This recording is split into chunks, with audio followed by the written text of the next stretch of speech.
Welcome to The Explainer. Today, we're diving into something that literally has the entire project management world buzzing right now, the highly anticipated PMBOK 8th edition. If you've been searching for that perfect bridge, the one connecting a modern, value-driven mindset with real practical structure, well, you are in the exact right place. We're going to map out exactly what's changed, why it actually matters, and most importantly, how you can master it. Now, I can almost hear the collective groan through the screen. It's like a universal law of project management, right? Just when you finally spend weeks memorizing that massive, painful matrix of processes, boom, a new edition drops and completely changes the game. I absolutely validate that frustration. Studying for the PMP is hard enough without the ground shifting right beneath you. But hey, I promise you, by the end of this breakdown, you're actually going to feel a massive sense of relief. The logic behind this update, it's incredibly sound, and we're going to make it crystal clear for you. Okay, let's dive into this. Here's our mental map for the explainer today. 1. The PMBOK evolution. 2. 6 core project principles. 3. The 7 performance domains. 4. Focus areas and processes. And finally, 5. Preparing for the PMP. All right, Section 1, the PMBOK evolution. To really appreciate where we are today, we kind of have to look back at how this whole framework evolved.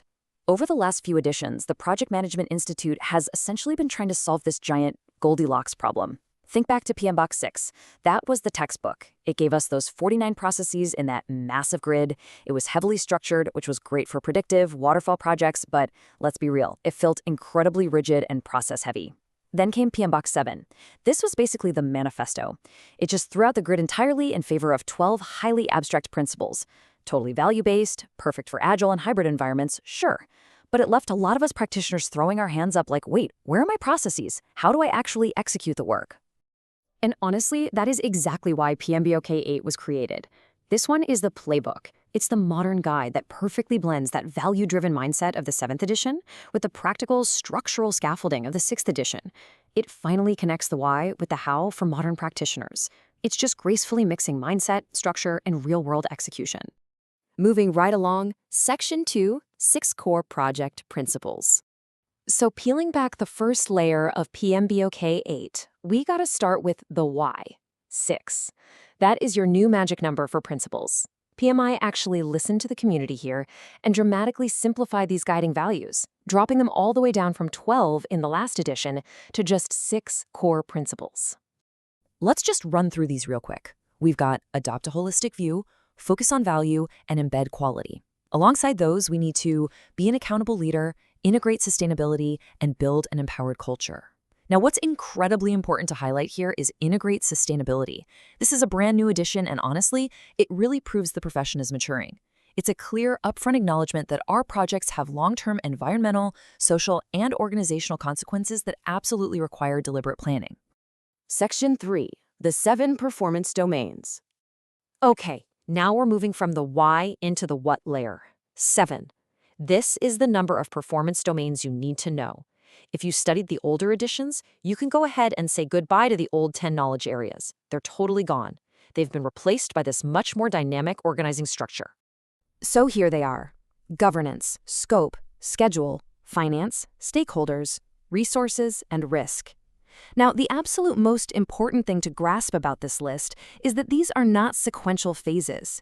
You don't just do scope and then check a box and move on to do schedule. Not at all. They are interconnected activities that act in parallel throughout the entire life cycle of your project, constantly driving the whole thing toward success. Now, what's really interesting here is the shift in terminology. The old cost management is now simply called finance. And look, this isn't just some cosmetic rebrand. It signals a much broader context. It's telling us we aren't just bean counting or tracking expenditures anymore. As modern project managers, we have to understand funding arrangements, cash flow, and the really vital relationship between what a project spends and the actual tangible value it creates for the business. I also want to highlight the governance domain specifically. It's actually the broadest of all 7 domains, packing in 9 individual processes. Think of governance as the connective tissue of your project. It manages exactly how a project is authorized, how plans are integrated, how quality is assured, and ultimately how the project is formally closed out. It's that overarching structure that just securely holds the whole shebang together. All right, Section 4, focus areas and processes. Descending into the practical execution layer now, the real how and when, we get to our next number, 40. You can breathe a massive sigh of relief here, guys. That daunting list of 49 processes from the 6th edition, it's been streamlined down to a way more manageable 40. They finally consolidated steps that just naturally happen together anyway, like defining activities, sequencing them, and estimating durations. All of those are now seamlessly embedded within a single, unified, develop schedule process. So much better, right? So, how are these 40 processes actually organized over time? Well, welcome back to some old friends. The old process groups have returned, but they've been reframed now as focus areas. We have initiating, planning, executing, monitoring and controlling, and closing. But here is the absolutely critical difference in this new playbook. They are no longer viewed as a strict sequence that you just enter and exit. Instead, they're overlapping areas of activity that exist continuously throughout your project's entire lifecycle. Which brings us to Section 5, preparing for the PMP.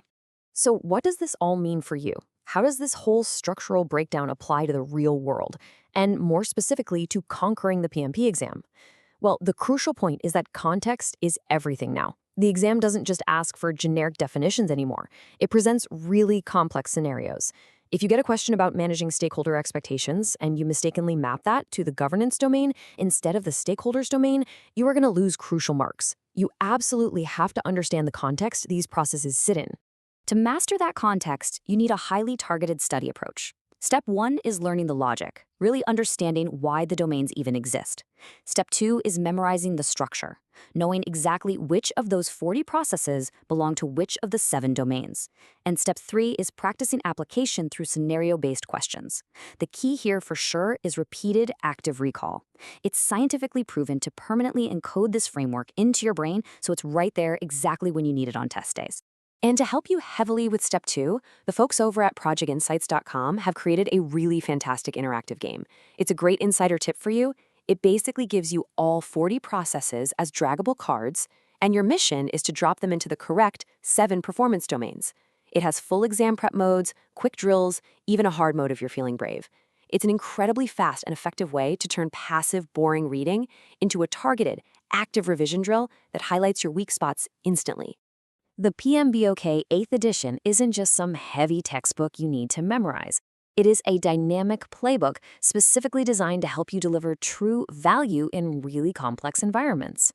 Now that you understand the anatomy of the principles, the domains, and the focus areas, well, the real challenge begins.